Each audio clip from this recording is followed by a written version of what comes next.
안녕하세요 여러분, 오랜만이죠? 제 기억으로는 아마 9월 말쯤에 이제 제가 자가격리 브이로그를 1편을 올리고서 한동안 왜 유튜브를 안 올렸냐면은 이런저런 이유가 있어서 한번 조금 변명이란 걸 해볼게요. 일단 첫 번째로 굉장히 바빴습니다.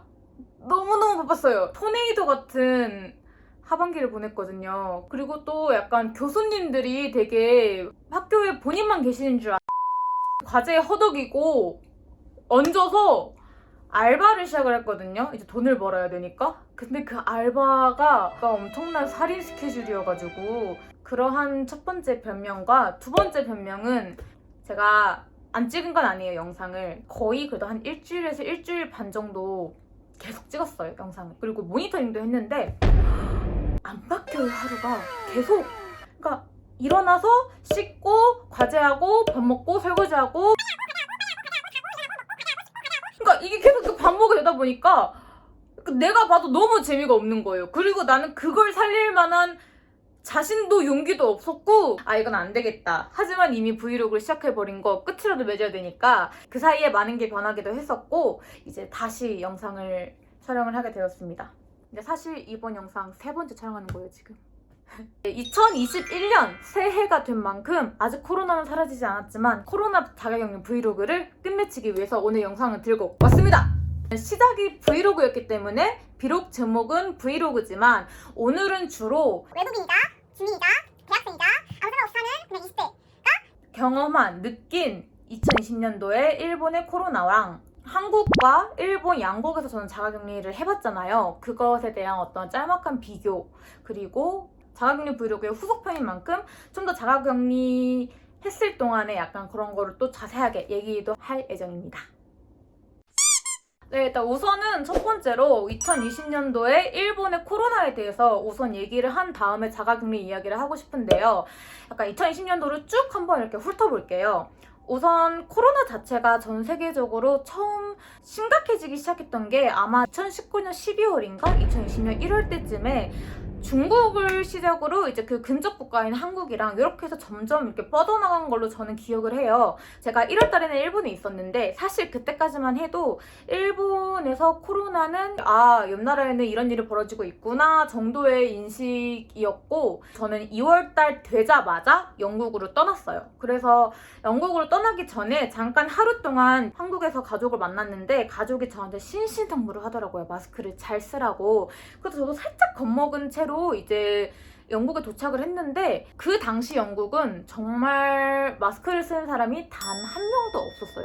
물론 당시에도 약간 이탈리아처럼 유럽에도 서서히 코로나가 들어오기 시작했는데 그게 대중한테 심각하게 받아들여지기 직전이었던 거죠, 그때가. 그러고서 이제 일본으로 돌아갈 때가 됐죠. 2월 말이 되어서. 이제 그때 대만에 일부러 격리 시간을 오래 써요. 짧은 관광을 하고 나서 이제 일본으로 돌아가자라는 그런 장대한 계획과 함께 출국 준비를 하고 있었는데 대만에서 중국과 한국을 포함해서 코로나 위험 지역 사람들을 대상으로 입국 금지가 떨어져서 그래서 이제 저는 공항에서 8시간 동안 계속 혼자서 그냥 가만히 이러고 있었습니다. 그리고 이제 일본에 돌아와서 3월이 되었습니다.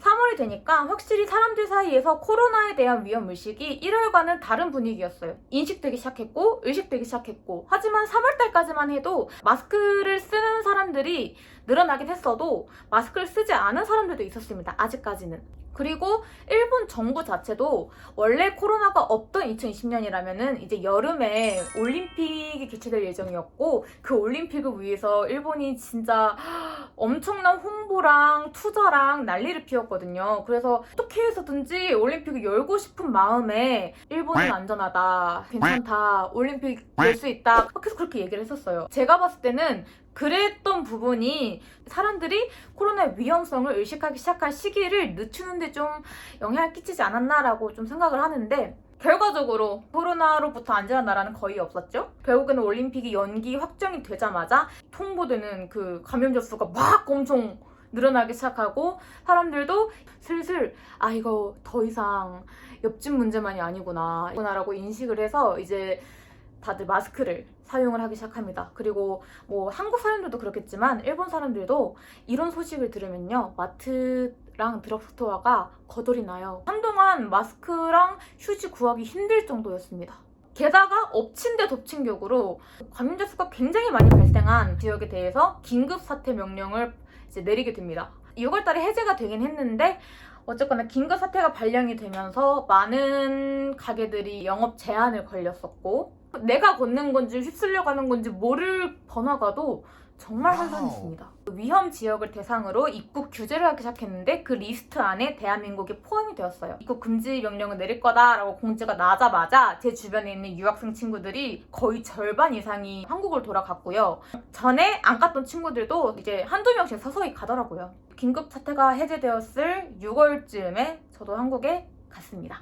그래서 7, 8, 9월에 일본 상황은 솔직히 몰라요. 저는 그때 한국에 있었거든요. 근데 이제 적어도 일본은 나날이 감염자 수가 올라가는데 한국은 그때 잠시 좀 이제 안정되었을 시기였었거든요. 저는 가자마자 2주간 격리를 하고 격리가 끝나니까 시험 기간이어서 과제 코로나가 아예 겨우 이제 해방이 됐다 해서 나가려고 했더니 캡틴이 와가지고 그 캡틴 때문에 집을 이러고 있다가 또 나가고 싶다라고 했다가 그 무슨 집회 그걸로 2차 유행이 생겼죠? 네. 한국에서는 계속 엄마랑 같이 해피 하우스 라이프를 즐기다가 9월 말에 일본으로 다시 오게 됩니다.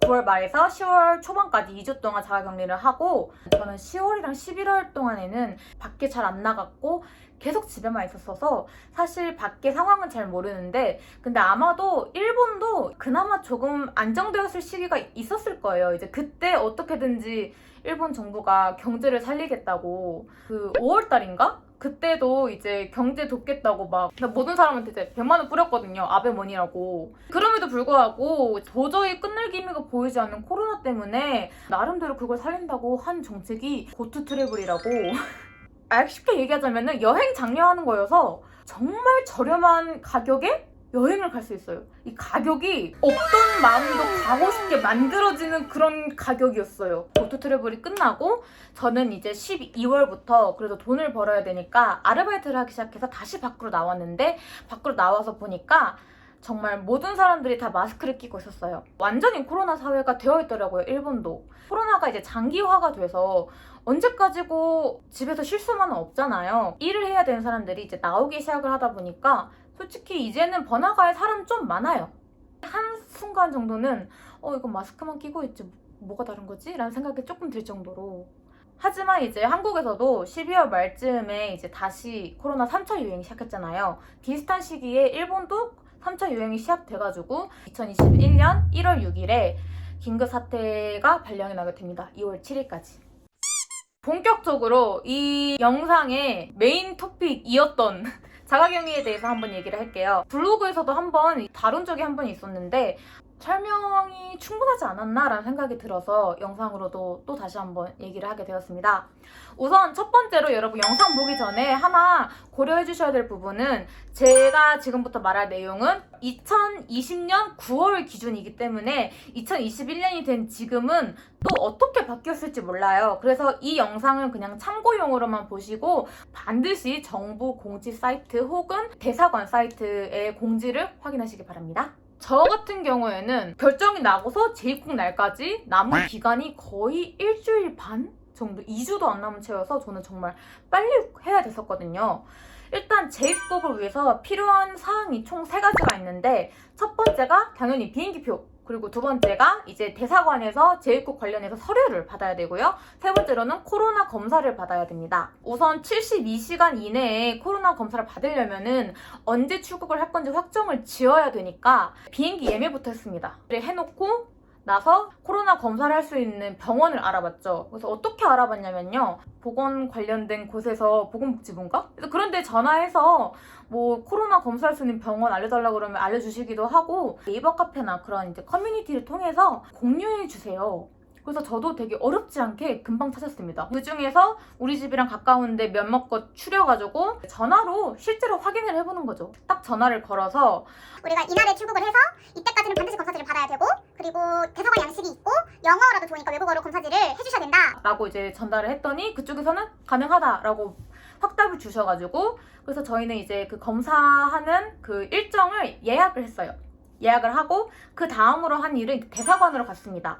대사관에 가져갈 준비 서류는 이제 대사관 공지를 통해서 보시면 되시고, 제출 서류들을 다 챙겨가지고 저는 한 낮 오후쯤에 이제 갔는데 생각보다 사람들이 많더라고요. 그때도 딱 가자마자 번호표를 받으면서 몇 시까지 오세요라고 안내를 받아가지고 시간 보내다가 갔어요. 그래서 생각보다 오래 이렇게 기다렸는데 신청 서류를 냈고 목요일쯤에 갔는데 화요일에 받으러 오라고 안내를 받았어가지고 이제 그러면 남은 건 병원에 가서 코로나 검사를 받았습니다. 이거는 72시간 이내에 해야 됐기 때문에 그 시간을 기준으로 병원에 가서 검사를 하면 됩니다. 그렇게 코로나 검사를 받고 시간이 되면 대사관이랑 병원 쪽에서 이제 서류를 받아왔습니다. 그리고 여러분 참고해야 될 거는 그 대사관 서류 받을 때요. 신청할 때보다 받으러 갈 때가 훨씬 오래 걸리니까 그거 꼭 참고해서 가주시길 바랄게요. 그래서 대사관 쪽에서도 서류를 받고 72시간 이내에 음성 결과도 양식대로 받고 그다음 비행기표까지 확보를 했다. 그럼 이제 일본으로 가면 끝이냐 하면은 그건 아니고요. 두 가지를 더 준비를 해야 되는데 첫 번째로는 자가격리할 시설을 확보를 해야 돼요. 근데 이제 재입국이다 보니까 아마 일본에서 자취를 하고 있다라든지 그렇게 이미 거주하는 곳이 있는 분들은 뭐 거기서 하면 되니까 걱정 안 해도 됩니다. 근데 화장실이나 부엌같이 좀 공유 스페이스가 있는 기숙사는 아마 안 될 확률이 있어요. 그래서 아마 그런 형태의 이제 주거 형식에서 사시는 분들은 따로 자가격리 시설을 알아보는 게 좋을 것 같고, 그리고 이제 자가격리 시설까지 확보를 했다면 이제 두 번째로 공항에서 자가격리할 곳까지 가는 교통수단을 확보를 해야 됩니다. 일본도 당연하게 대중교통은 사용하지 말라고 안내를 주었는데요. 근데 한국은 그래도 나라에서 이제 데려다 주는 경위자용 뭐 버스가 있다라고 들었는데 일본은 그런 거 없었어요. 적어도 그땐 그런 거 없었어가지고. 그럼 이제 어떻게 이동을 하냐 한다면 첫 번째로는 뭐 면허가 가능한 사람이라면 뭐 렌터카 같은 거 하던가 아니면은 이제 수상노동청 그 재입국 관련된 공지에 일본 정부 쪽에서 코로나 자가격리자도 이용할 수 있는 택시 리스트들을 이렇게 올려뒀거든요. 그런 이제 업체에 코로나 택시를 사용을 하던가 아니면은 업체가 아닌 개인이 하는 자가격리자용 택시 서비스 같은 걸 이용을 하던가 지인에게 부탁해서 마중을 나와달라고 부탁을 하던가 뭐 이런 다양한 방법들이 있습니다. 저는 그 중에서 조금 이제 돈을 좀 아끼고 싶었는데 운전을 할 수 있는 지인은 없었기 때문에 저도 운전을 못하기 때문에 개인이 하는 코로나 자가격리자 대응 가능한 그 마중 서비스 이용해서 집으로 갔었던 것 같아요. 네. 모든 준비가 끝나면은 이제는 그냥 정말 일본을 이제 입국을 하기만 하면 돼요. 공항이 되게 정말 조용했어요. 그리고 좀 묘하게 긴장감이 좀 넘쳤습니다. 비행기에서 무사히 비행을 마치고 내리면은 그 직원들의 안내에 따라서 코로나 검사를 하게 됩니다. 코로나 검사는 이제 한국에서 하는 것처럼 면봉으로 하진 않고요. 그 플라스틱 시험관 같은 데에다가 일정량을 침을 엄청 뱉게 해요. 그 침으로 아마 검사를 한 것 같더라고요. 개개인의 좀 간이 부스 같은 거 만들어 놔가지고 거기서 침을 뱉게 하는데 나름 좀 침 좀 고이게 하려고 막 벽에다가 뭐 약간 레몬 같은 거 보통 붙여놓잖아요. 근데 일본이라 그런지 우메보시라고 매실장아찌 사진을 붙여놓더라고요. 네, 효과 1도 없었어요 저는. 그래서 침 뱉고 이제 안내받은 곳에 가서 대기를 하면 되는데 그 과정에서 한 가지 그 서류를 받게 돼요. 이거는 비행기에서도 받았는데 자가격리자들은 이제 건강 체크를 해야 되잖아요. 그 체크를 일본은 원래 메일 아니면은 전화로 한대요. 근데 그거를 혹시 이제 일본에서 라인 계정이 있는 사람이라면 그 라인을 통해서도 가능하니까 할래요? 하는 그런 동의서를 또다시 한번 이제 안내를 받게 돼서 하겠다라고 하면은 그러면 기다리는 동안 그 친구 추가를 해놓으라고 막 안내를 해줘서 그거 추가를 했습니다. 그리고 나서 기다리고 있었어요. 한 1시간, 2시간 정도? 근데 공항에 무료 와이파이가 있다 보니까 심심하지 않게 기다렸는데 이제 그러고 나서 음성 판정이라는 이제 종이 같은 걸 또 받고 나서 이제 입국 수속을 하러 가면요. 입국 검사를 하는데 가뜩이나 서류도 많은데 그 서류를 하나하나 꼼꼼하게 하고 정말 꼼꼼하게 하다 보니까 한 사람 심사하는 데만 오래 걸리거든요. 근데 심사관이 한 명밖에 없었어요. 나중에 시간이 지나서 한 명이 더 늘긴 했었는데 그래봤자 한두 명. 그래서 엄청 오래 기다려서 심사가 끝나면은 그럼 그 심사관이 그 서류를 다른 직원에게 건네줍니다. 그러면은 다른 직원이 저를 또 어딘가로 데려가요. 저를 잠깐 앉으라고 해놓고서 자기들끼리 또 엄청 막 이제 검사를 하고 그래서 계속 저는 이렇게 기다리고 있다가 드디어 나가게 되었습니다. 그렇게 해서 이제 제가 미리 확보해 놓은 교통수단을 타고 집에 가서 자가격리가 시작이 됐는데요. 그 이후의 일상은 2주의 시간이 있었지만 솔직히 첫날 브이로그 복붙입니다. 똑같아요, 정말로. 뭐 식량 같은 것도 이제 원래 집에 있던 거나 아니면 우버이츠 아니면은 그냥 인터넷으로 식재료 배달시켜가지고 그걸로 요리하면 되니까 정말 딱히 뭐 말할 건 없는데, 한 가지 딱 얘기할 게 있다면은 그 왜 건강 체크를 한다고 하잖아요. 저는 그래서 당연히 그 이제 그쪽에서 연락이 올 줄 알았어요. 근데 연락이 아무것도 안 오는 거예요. 그러니까 나는 이거 해야 되는데 연락이 안 오니까 아, 이거 어떻게 해야 되지 싶어가지고 일단은 제가 저 스스로 건강 체크하기 눌러서 계속 이렇게 했거든요. 그러다가 한 번 이제 잘못 눌렀던 적이 있어요. 이 내용을 근처 보건소에 전달을 할 테니 연락이 오면 상담을 해보세요. 약간 이런 게 있길래 다시 새로 한번 하고 나중에 이렇게 연락이 오면은 해명을 하려고 생각을 하고 있었는데 연락은 안 왔어요. 그러다가 일주일 반 정도 지났나? 되게 막 나중에 갑자기 전화가 오기 시작한 거예요. 자동 음성으로 건강 체크 하겠다고. 저는 솔직히 그것도 되게 잉스러웠어요. 아니 이 전화를 안 하려고 라인으로 대체한 거 아닌가 싶었는데 라인으로 계속 하고 있는데 왜 이 전화가 오는 거지 싶었지만 근데 혹시 모르니까 저는 또 따랐죠. 그냥 전화가 와서 대답하라길래 그냥 계속 하이 하이 이러고 대답을 했어요. 그러다가 또 이것도 언제 한번 제가 잘못 대답한 적이 한 번 있었던 것 같아요. 그래서 얘네가 이 내용을 보건소에다 전달할 테니까 연락이 오면 상담해보거라라고 얘기했는데 연락은 오지 않았고요. 제가 자가격리 끝나는 날까지 그리고 지금까지 연락 같은 건 없었습니다. 솔직히 누군가가 마음먹고 탈출해버리면 아무도 모를 것 같다는 생각이 들었고, 그러니까 외출 금지 아니다, 밖에 나가도 된다, 뭐 이런 말을 들어서 보건소에 전화를 해서 물어보려고 했었는데 이거는 제가 그때 까먹고 안 했어요. 죄송합니다. 근데 제가 어디서 듣기로는 생존을 위해서 가까운 곳에 있는 뭐 마트나 식당 정도는 뭐 가도 된다 카더라 뭐 이런 정보가 있긴 한데, 근데 뭐 가도 되든 가면 안 되든 자가격리가 하는데 솔직히 국가가 아무리 이제 한국처럼 강하게 관리를 한다고 해도 어쨌거나 개인의 협조가 가장 중요한 부분이기 때문에 2주 동안은 우리 집에 잘 있는 걸로 합시다. 네. 자, 그러면은 이제 제가 한국에서도 자가격리를 해봤고 일본에서도 자가격리를 해봤잖아요. 그 다음에 두 양국의 달랐던 점을 한번 얘기를 해볼까 합니다. 우선 한국 같은 경우에는 2020년 6월 달에 입국을 했었고요. 지금은 뭐 뉴스 보니까 이제 한국도 음성 결과지가 있어야만 입국이 가능하다라고 들었는데 그때까지만 해도 입국하는데 특별히 필요한 수속 절차는 없었어요. 왜냐면 저는 대한민국 사람이었으니까, 외국인이 아니니까. 그래서 그냥 이렇게 딱 들어갔는데 코로나 검사는 그 입국 후 다음날에 하는 걸로 되어 있었고, 달랐던 거는 정부가 만든 자가격리자용 어플을 깔게 하고 정보를 입력해서 그 직원이랑 같이 확인을 한 다음에 연락 가능한 연락처잖아요. 전달을 하고 그리고 그거가 맞는 연락처인지 그 자리에서 확인을 합니다.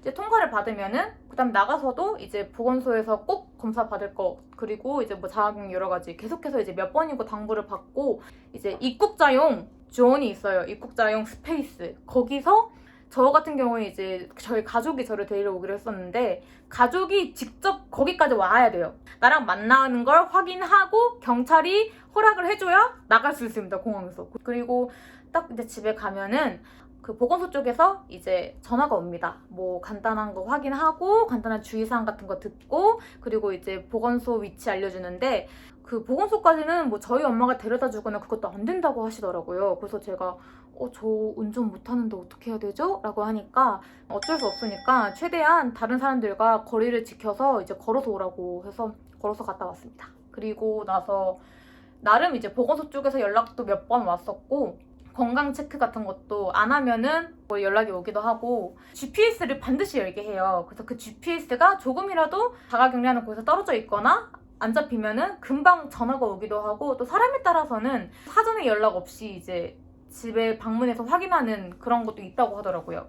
그리고 자가격리 시작한 지 2, 3일 정도 후에 보건소 직원이 우리 집 앞에 그 자가격리자용 물품을 두고 갔으니까 좀 시간이 지난 다음에 그거를 이제 집에 가져가 가라 해서 봤더니 알코올이랑 그리고 제가 개인적으로 없어가지고 체온을 재기 어려우니까 부탁했던 체온계랑, 물론 가족이랑은 공간을 분리해 있고요. 그리고 그 외로는 계속 그냥 매일매일 어플로 체크하고 집에 가만히 이러고 있으면 되는데, 비슷한 시기에 자가격리를 해봤을 때 개인적으로 느낀 거는 한국이 조금 더 철저하고 일본이 좀 미흡하다는 생각이 들긴 했습니다.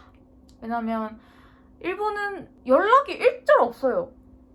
그러고 나는 분명히 라인에 동의를 했고 라인 체크를 하고 있는데 설정이 잘못된 걸 수도 있잖아요. 그렇다면은 적어도 내가 자가격리 시작한 지 2, 3일 이후에는 이제 연락이 왔어야 될 거 아니에요.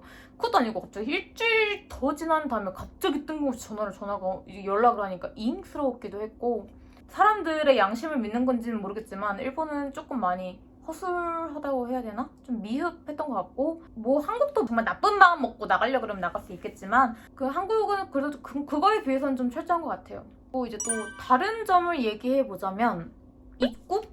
저는 대한민국에는 자국민으로서 일본에는 이제 체류 외국인 재입국으로서 들어갔기 때문에 당연히 그 절차는 다르다고 생각을 할 수 있는데, 그래도 모든 절차가 끝나고 입국 게이트 나올 때 대중교통을 사용하면 안 된다라는 동일한 이제 규정이 있잖아요. 한국은 입국자들을 정말 철저하게 감시를 해요. 그 이동 수단을 직접 확인하거나 아니면 그 사람을 직접 확인한 다음에 보내주는데, 일본은 입국 게이트만 나가면 아무도 없어요. 네. 어디가 더 철저하게 하냐라고 물어보면은 그 당시 기준으로는 한국이 맞는 것 같아요. 자, 그리고 블로그에도 글을 올렸었거든요. 그리고 되게 많은 분들이 궁금한 점을 댓글로 물어봐 주셨어요. 많이 받았던 질문을 한번 또 영상으로 이렇게 말을 해볼까 합니다. 일단 첫 번째로 가장 많이 받았던 거는 비용 관련해서 정말 많이 받았는데, 이제 질문 주실 때마다 제대로 대답을 안 드렸어요. 왜냐면은 그 교통수단 같은 경우에는 거리에 따라서 그리고 이용하는 종류, 업체에 따라서 가격이 다르기 때문에 제가 섣불리 말하기도 좀 애매했고요. 그리고 병원 같은 경우에도 시설마다 다를 수도 있으니까 아마 직접 문의하시는 게 제일 정확하고 빠를 거다라고 항상 그렇게 대답을 드렸었거든요. 솔직히 기억이 정말 잘 안 나요. 저도 정말 많은 곳에다가 이렇게 문의를 했는데 다 다른 금액이 나왔어요. 일단 제가 알아본 기준에 의해서는 제일 저렴해도 2만 원대였고요. 3만 원대가 참 많았고, 그리고 제일 높은 건 4만 원대까지도 갔었어요. 그러니까 네, 비용 같은 건 정확하게 말씀 못 드리지만 코로나도 일단 몇십만 원대고요. 교통수단도 몇만 원대일 거예요. 그리고 지인한테 부탁한다고 쳐도 이것저것 다 주다 보면은 그 코로나 택시 이용하는 거랑 크게 차이가 없더라고요, 돈이. 또 두 번째로 많이 받았던 게 교통수단. 어디서 교통수단 알아보셨나요? 라고 많이 이제 물어봐 주셨는데, 일단 교통수단 같은 경우에는 국제면허 있으시면은 렌트카 지인이 데려다 주거나, 뭐 코로나 택시가 이제 업체 택시냐 아니면 개인이 따로 하는 그런 코로나 택시냐, 아니면 또 뭐 있죠? 업종? 요거 말고는 있을 수도 있어요. 근데 제가 알아본 바로는 요 4개 정도였던 걸로 생각을 하는데, 맨 처음에는 그厚生노동청이 올려놨던 코로나 택시 그 회사들한테 이제 가격 문의 메일을 넣었었고, 그거 말고도 이제 막 일본어로는 구글에서, 한국어로는 네이버에서 엄청 이렇게 검색을 했어요, 저는. 결국에는 한국에서 그런 일본과 관련된 사람들이 모여있는 그런 커뮤니티 같은 거 있잖아요. 예를 들면 네이버 카페나 다음 카페, 그런 데에서 개인분이 아무래도 업체보단 저렴하니까 약간 시설이 조금 안 좋아도 그것도 어차피 그냥 이동수단이니까요. 그거 외에도 엄청나게 이제 양국 사이트에다가 열심히 검색을 했고요. 그리고 제일 중요한 거는 눈에 보이는 곳마다 항상 전부 문의를 했습니다. 여러분, 저한테 물어보시는 것보다 그 회사들한테 직접 문의하시는 게 아마 제일 빠르고 제일 정확할 거예요. 그리고 그거를 비교하시는 게 아마 제일 최선이라고 생각을 하고, 조금 비용을 아낄 수 있는 팁이 있다면은 그 제가 코로나 택시 이렇게 알아보던 중에 그 택시 쉐어 비슷한 게 가능하더라고요. 그래서 혹시 여러분들 재입국 하실 때 그 시기가 비슷하거나 아니면은 사는 곳이 비슷한 사람이 있으면은 같이 재입국 해가지고 가는 거리가 이렇게 비슷하면은 그 요금을 반띵할 수 있어요. 그래서 그런 방법도 추천을 해드립니다. 대체적으로 질문은 이렇게 받았었고, 이제 그 다음에 마지막으로 할 얘기는 지금 일본의 현재 상황에 대해서 한번 제가 여기에서 살고 있는 사람으로서 말을 해볼까 합니다. 우선 코로나 덕분에 일본은 확실히 바뀌었어요. 근데 이게 뭐 일본뿐만이 아니고 전 세계적으로 바뀌긴 했죠.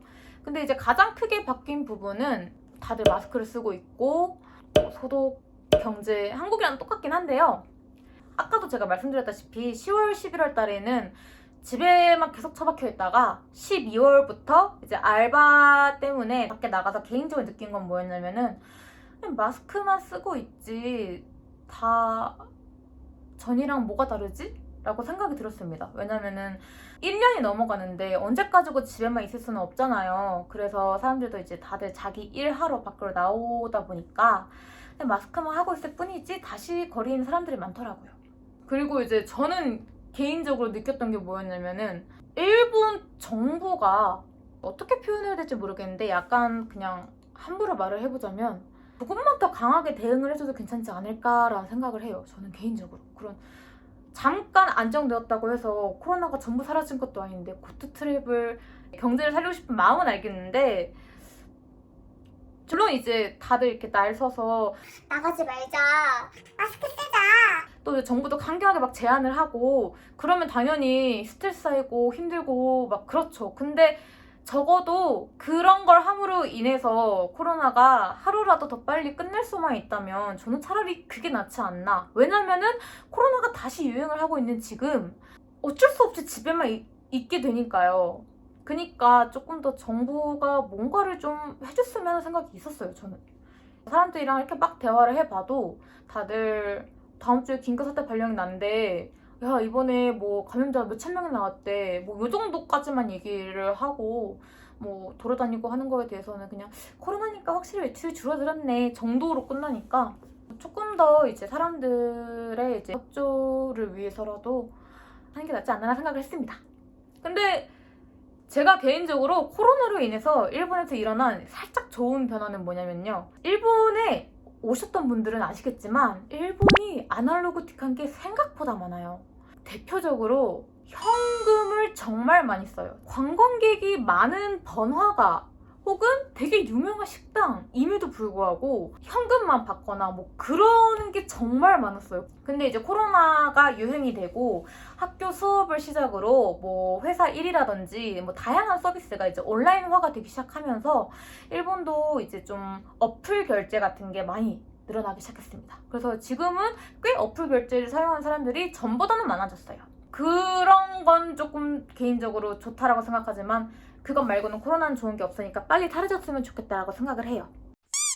지금 현재 일본은 1월 6일부터 긴급 사태가 또다시 발령이 되었습니다. 긴급 사태가 발령이 되면 뭐 많은 가게 영업이라든지 지역 간의 이동 같은 데에서 많은 제한이 걸리게 되는데 일본도 한국이랑 비슷한 시기부터 제3차 유행이 다시 돌기 시작하면서 지금 감염자 수가 엄청 늘고 있거든요. 몇몇 분들은 이제 우리는 코로나 이전에 생활로 돌아갈 수 없다라든지 어쩌면 정말 보편화가 되어서 마스크를 쓰고 사는 세상이 될지도 모른다 라는 말도 이렇게 많잖아요. 코로나 안 끝날 것 같다. 적어도 향후 5년 동안은 안 끝날 것 같다. 뭐 다양한 말들이 많은데 조금 비현실적일 수도 있어도 저는 조금 약간 이상적이고 희망적이고 긍정적이게 미래를 생각하고 싶어서 적어도 이제 올해 안에 마스크 끝까지는 기대를 안 해도 지금도 전 세계에서 수많은 국가, 수많은 장소, 수많은 사람들이 코로나와의 싸움에서 이기기 위해서 다양한 노력들을 하고 있고 다양한 약들이 또 작년 후반기부터 이제 나오기 시작했으니까 어떠한 시행착오를 거친다 하더라도 올해 안에는 코로나가 어느 정도 진정이 되어서 내년에는 마스크를 벗어도 되고 해외로 가는 그런 이동의 규제가 완화되었으면 하는